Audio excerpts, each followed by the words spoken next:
All right. Happy Friday, everyone. For those unfamiliar, this is Psychedelic States of America's Friday News Roundup. I am your host, Jack Gorsline, investigative reporter and founder of PSA, joined by the great Joe Moore, founder of Psychedelics Today. Joe, how's it going today? Lovely. Excited to run through some news. Yeah, there's no shortage of news across the entirety of the psychedelic sector, as those who might have been paying attention might note. We have a new federal bill that was filed this week, no shortage of state policy updates, and a new record for the largest psychedelic pharma M&A deal ever. Fresh off the hot off the press this morning with Otsuka Pharmaceutical of Japan, their American arm purchasing Transcend Therapeutics in full for a cool $1.23 billion. So we'll get into that as well. I will start just with a general overview of some of the exciting news that's been coming out of the state level as far as policy developments. Hawaii recently advanced a task force bill that Joe and I talked about a couple of weeks ago. Further, the Senate has already approved this bill, and then another House committee gave it their stamp of approval. I have been working diligently to try to parse through the pros and cons of psychedelic task forces, both at the state, federal, and even at the local level, where we've seen a new ad hoc plant medicine committee crop up in Chesterfield County, Virginia, of all places. So it's definitely going to be interesting to see how Hawaii's task force, if it is something that is formally created and signed into law by the governor, how that might influence policy reform in the near future. But it comes as, in addition to policy progress in, let's see, Iowa, which might take some by surprise. Iowa was primed, and I believe last year the governor vetoed a bill that looked very similar to the one that was just signed into law in South Dakota. As we say here in the psychedelic sphere, compass pathways friendly trigger bill. Iowa advanced that bill that I believe would have legalized and rescheduled synthetic crystal polymorph psilocybin under state law last year, all the way to the governor's desk, only to have it vetoed, and came back this year with a therapeutic psilocybin state access program model that has been diligently working its way through the state house since its reintroduction. Definitely curious to see if Iowa ponies up and moves it farther along in a midterms year with a conservative governor at a time where support for the Republican Party across the country seems to be cratering across a number of different fault lines. I continue to wonder if there's enough political or financial incentive for a governor in a swing state like Iowa to sign this bill into law. South Dakota, it's not as much of an issue. South Dakota is going to vote red every time, right? But definitely curious to see how those political fault lines in the broader national conversation outside of psychedelics continue to influence state level policy. And then additionally, and I plan to bring on some folks involved in the pushback and support for this bill in the weeks ahead. But Arizona has been exploring a very interesting mescaline-containing cacti conservation-focused bill that has the support, from my understanding, from some folks affiliated with the Decrim Nature arm of the psychedelic renaissance, and is certainly worth keeping an eye on, as I am not aware of any peyote/mescaline cacti conservation focused legislation that's been filed elsewhere. And Arizona just ponied up a good amount of state level funding, $10 million towards ibogaine research. So we will certainly see how the state legislature in Arizona feels about something that could be seen as a more progressive perspective in the broad political spectrum that is psychedelic politic in terms of recommendations for conserving peyote. And then I do want to note, it dropped in the microdose this morning that New Mexico has rolled out some interesting proposed program rules as part of their attempts to fast track the regulatory framework and to roll out their state access program, the New Mexico Medical Psilocybin Program, notably highlighting that synthetic psilocybin is prohibited. It's something that I had speculated, and I will eat my words again, that I wasn't sure how natural psilocybin and such a supply chain might be able to be created out of thin air, seemingly.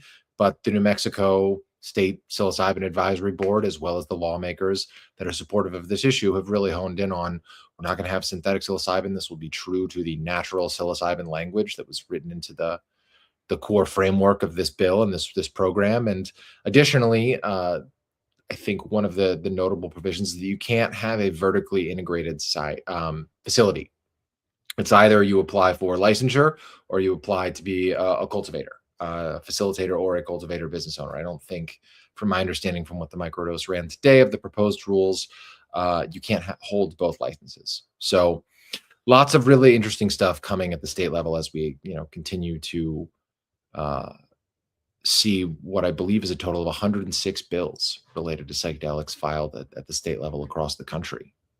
So definitely worth continuing to keep an eye on. I know there's been some interesting action out of Massachusetts as well. Two competing pilot programs, pilot psychedelic program bills have been advanced out of committee. One is a broader psychedelics, terminology. I think that could, fold in some very interesting ibogaine research, given the emergence of interest from both vets, Veterans Exploring Treatment Solutions, and the team at Americans for Ibogaine into getting involved and invested in what's going on in Massachusetts. So, and the other bill is psilocybin only and has some interesting support from parties across the political spectrum in Massachusetts. I know that Compass Pathways has done a significant amount of lobbying on the governor's office and was heavily involved in the passage of the HEROES Act, which was a veteran-focused psilocybin research bill. So I continue to believe that Massachusetts will be a cornerstone and a bellwether for whatever the future of broad psychedelic policy reform is at the state level, given historical trends of Massachusetts really being a progressive taste tester for next gen policy reforms in a number of ways. So that's about all I have as far as state level updates. Joe, I want to definitely dig into curious to your Arizona. reaction. Yes, absolutely. That's that I think the bill is Arizona SB 1752. Does that sound right That offhand? sounds right. Yes. Yeah, it's a mescaline restriction bill. That would make it a class 4 felony to knowingly harvest, process, or make available mescaline for commercial use or research. But it does have some religious use defense in there, which is interesting. Yeah. Interesting around felony charges being introduced Yeah. by a decrim nature organization who's had an interesting past around peyote and mescaline generally. And I don't have a clean story for what the answer is around mescaline and peyote. I do know that we should certainly be working towards disincentivizing people, but felony charges seem like something we should have a deeper conversation on. Yeah.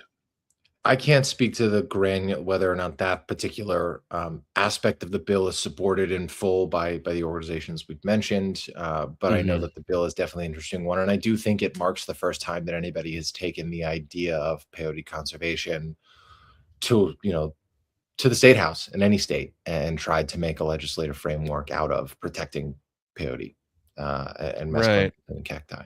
I think like realistically to I don't know. I'm not a fan of treating things special, but it would be really interesting to actually run a study, a population study to see if it deserves a protected status under existing frameworks like the endangered or protected type status. Our understanding is that is probably the case.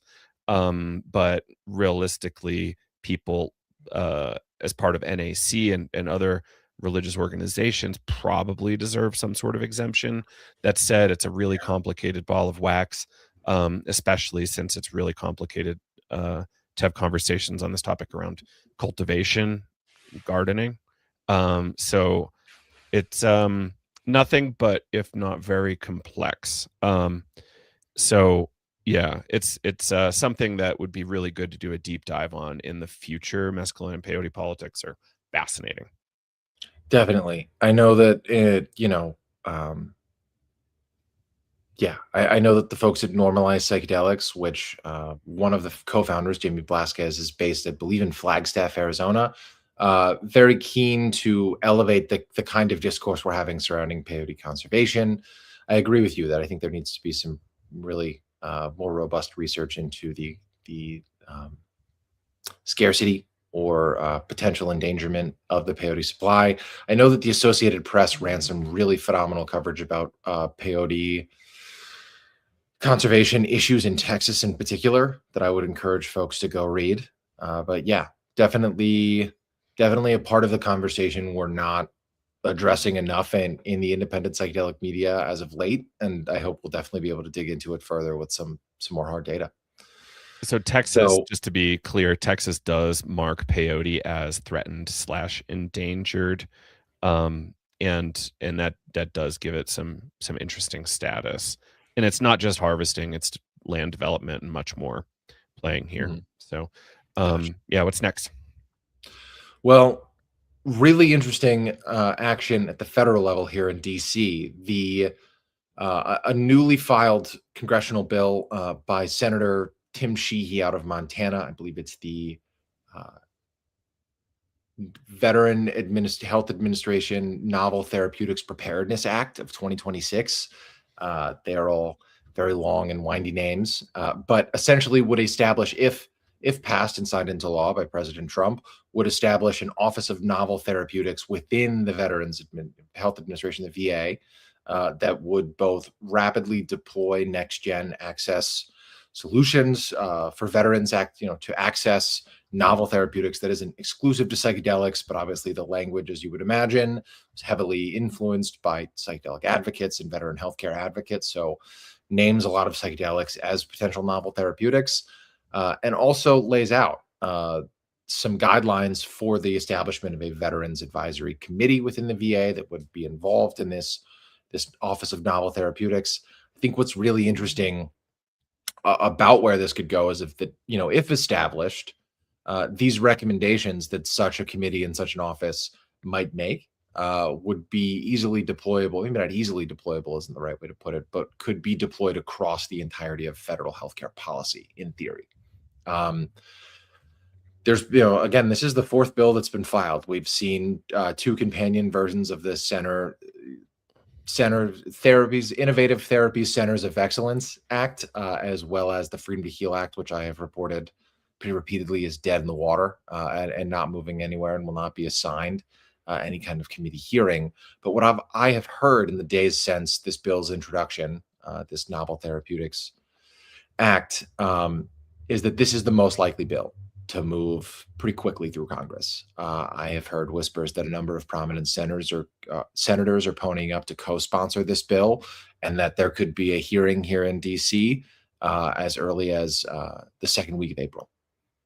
Oh, So if that's there worth is a bill noting. that will move, it's this one.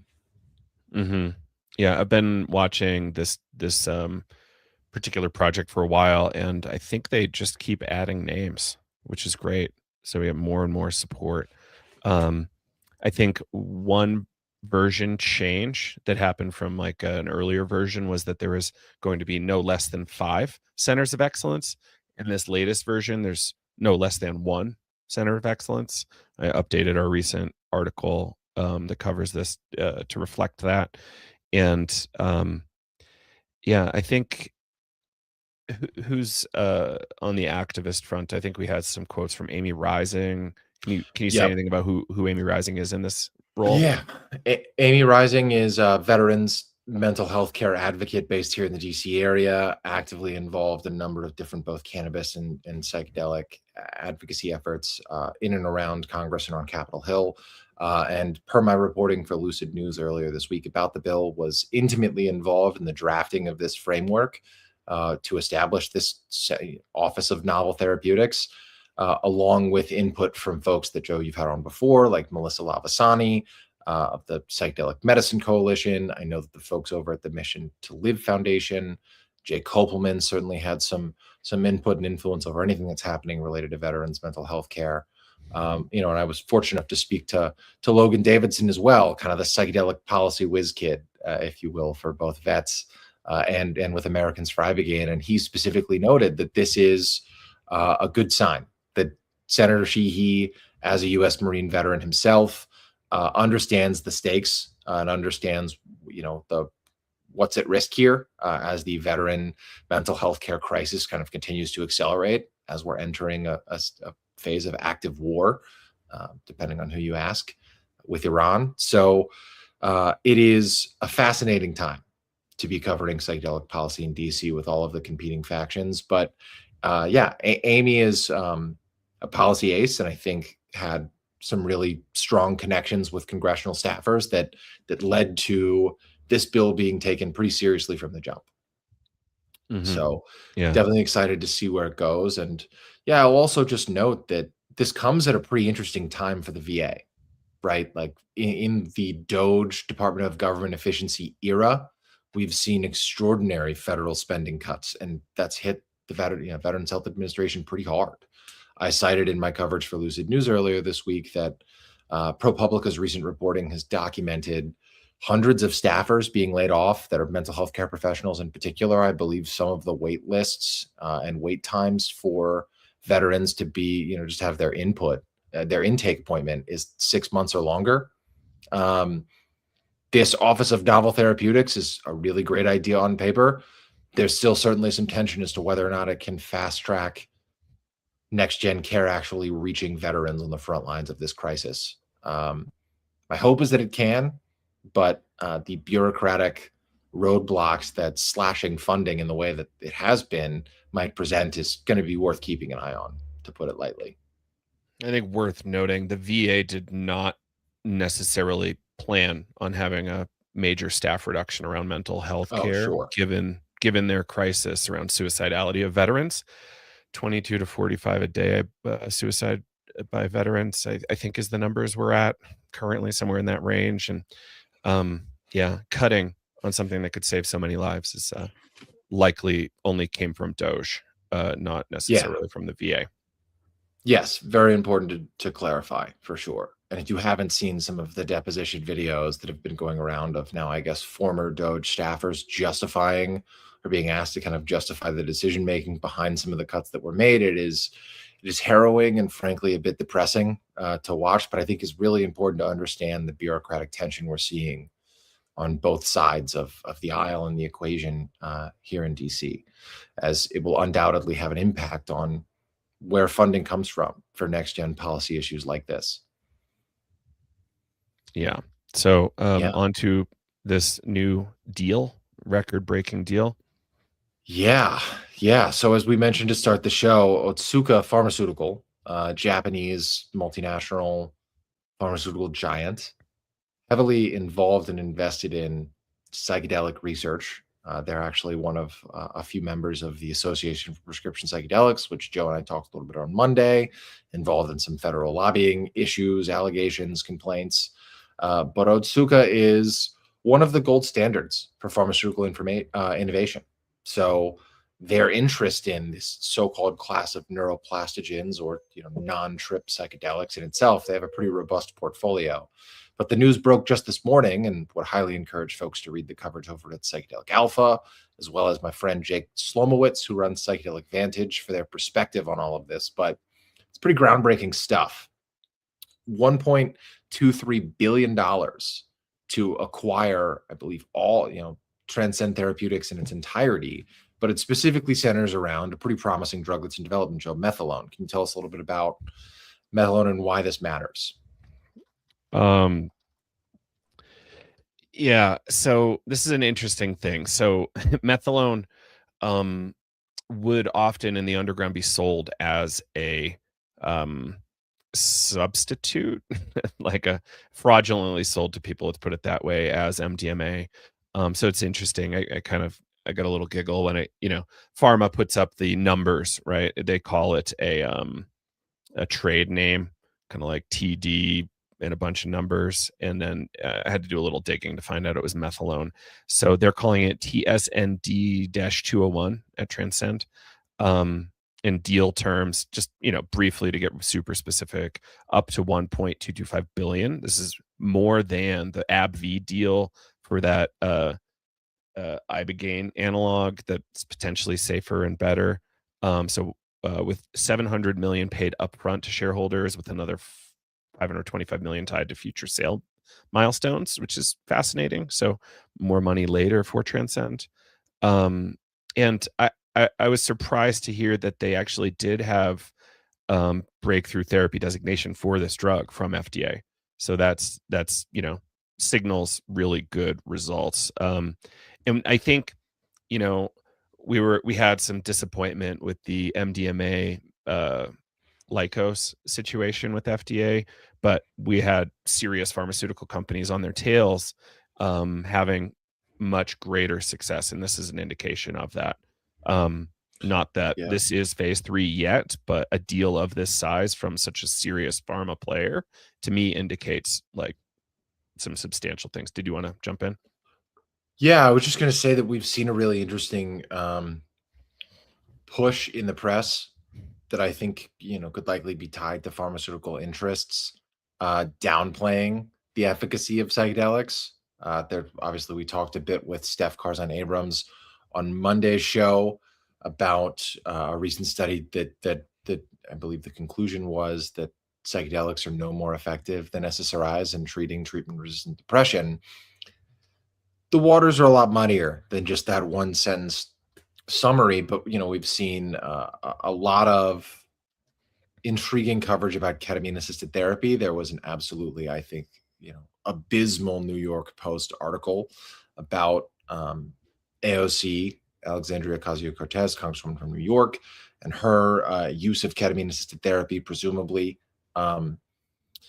There's been some industry like Endpoint News, which is really more of like a pharmaceutical and biomedical industry trade publication, but has written, some pretty interesting things as far as industry perspectives outside of psychedelic pharma on that particular study, stacking psychedelics up against SSRIs, and Mad in America, which I think has done some really phenomenal trailblazing counter, cultural documentation and perspectives outside of normal the psychiatric field, put out something today basically saying that the overhype and the lack of blinding, the unblinding issues surrounding psychedelic trials will always be a hindrance to the field's legitimacy.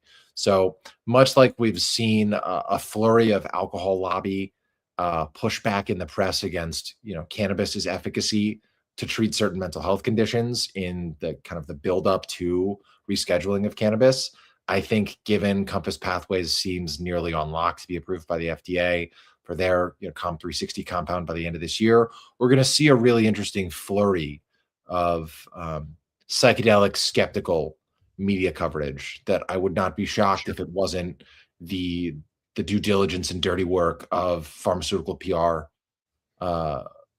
in its own way.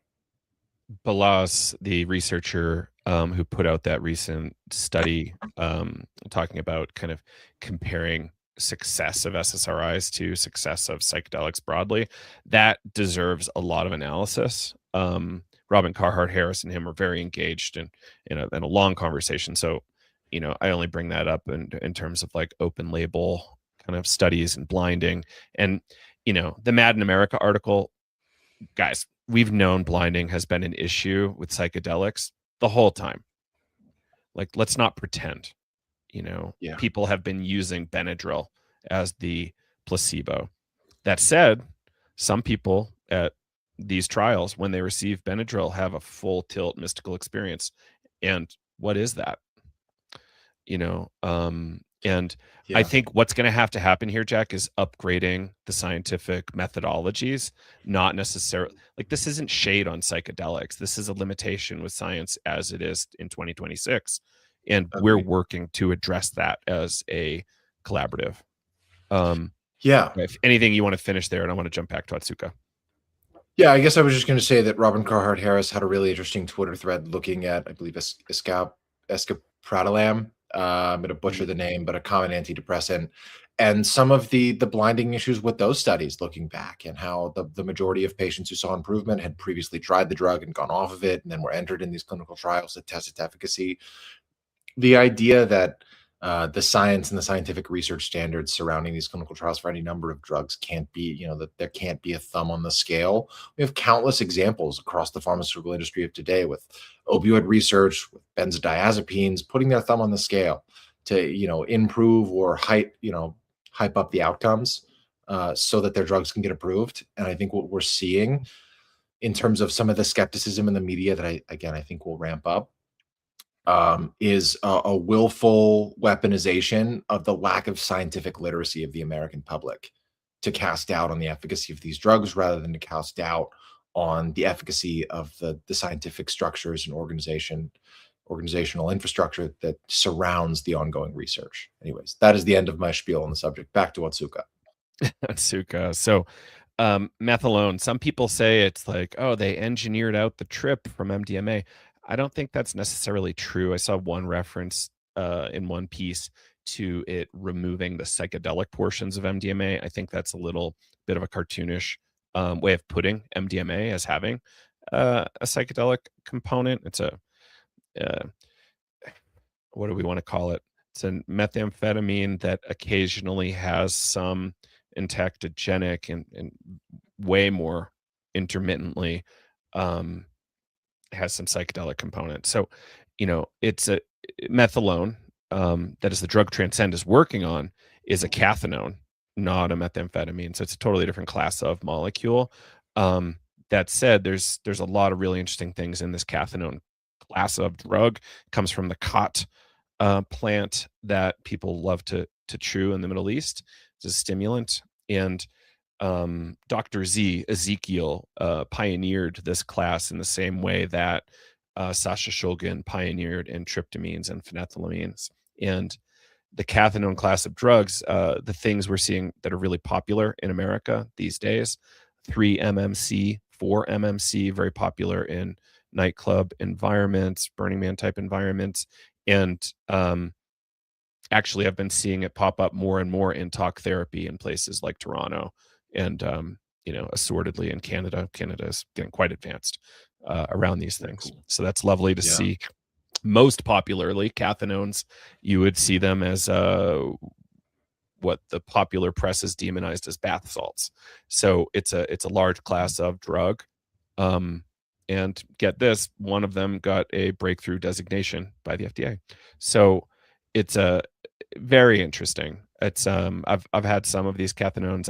I believe that they can do very helpful things. So this is really cool to see a drug company also is believing it and putting really serious money down.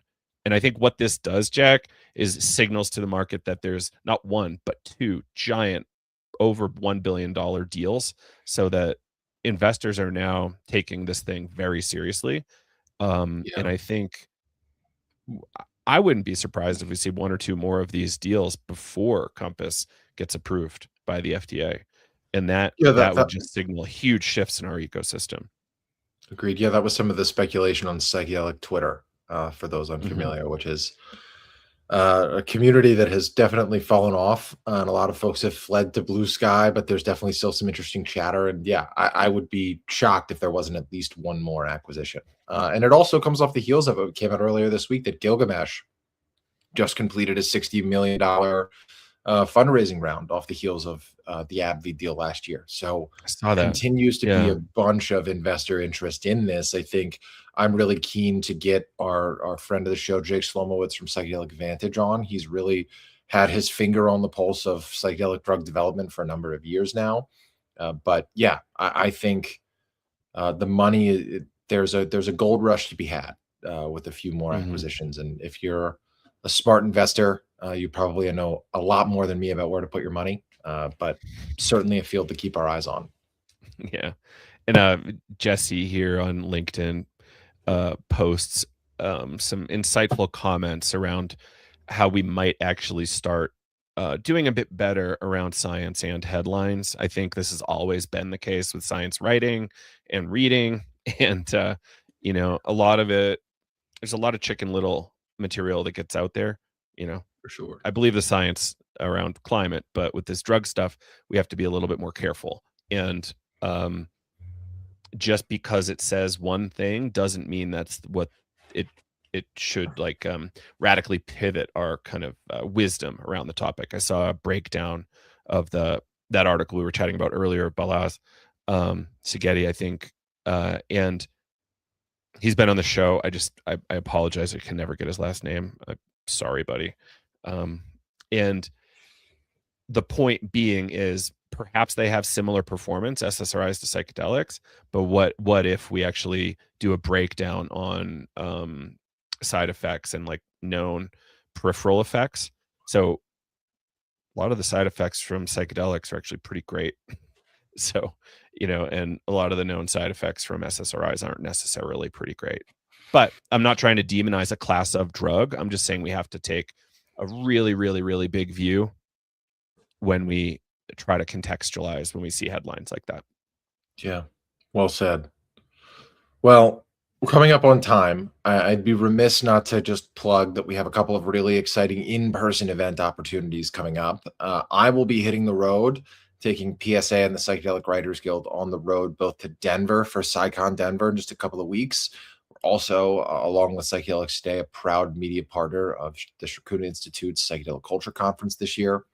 So we'll include some info in the follow-up show notes, but be sure to follow PSA and the Psychedelic Writers Guild anywhere you can find us online, Instagram, LinkedIn, Facebook, etc. We just announced the Denver Mixer, which is going to be Thursday, April 9th in downtown Denver. It's an apply to attend situation. So we're really excited to bring together some of really kind of the industry thought leaders as they all converge on Denver for what seems like it's going to be a very successful and exciting PsyCon event over the course of that weekend. And then we'll be hosting our inaugural Psychedelic Writers Guild fundraiser at the Acoma Church of Oakland on Friday, April 17th. If you've not been to or heard of Acoma, it's like living in the future. Talking mushroom margaritas and great live music. And yeah, we're going to have a really great lineup put together, co-hosting that event with our good friend of the show, Reggie Harris of Hyphae Leaks, and Acoma, obviously co-founder, and Mary Carrion, the GOAT, as I think she should rightfully be named, editor-in-chief over at Double Blind Magazine, and I think one of the most talented journalists working today on any subject.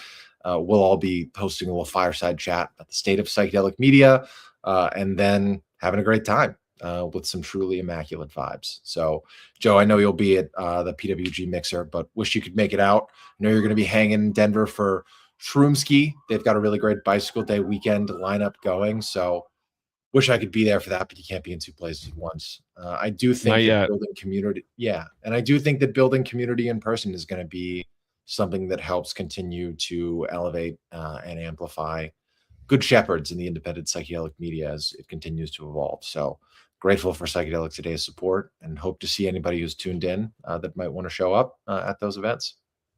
Yeah, and the reason, well, there's a number of reasons not I won't be traveling for Bicycle Day this year, but in part, Shroomski puts on some lovely events. Secondly, staying local and building community closer to where you live is quite valuable. So I always advise people check out and support the events nearby.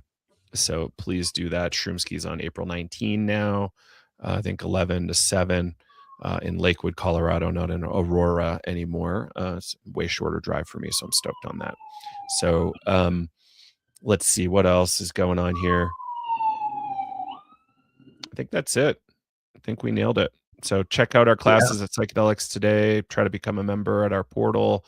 Tell your friends, like and subscribe everywhere. Psychedelic States of America, Psychedelics Today, all that. Yeah, and we'll be back on Monday with the PSA Monday News Roundup, and next Friday again. Lots of good stuff coming. So thanks, everybody. We'll see you next week. Thanks, Jack.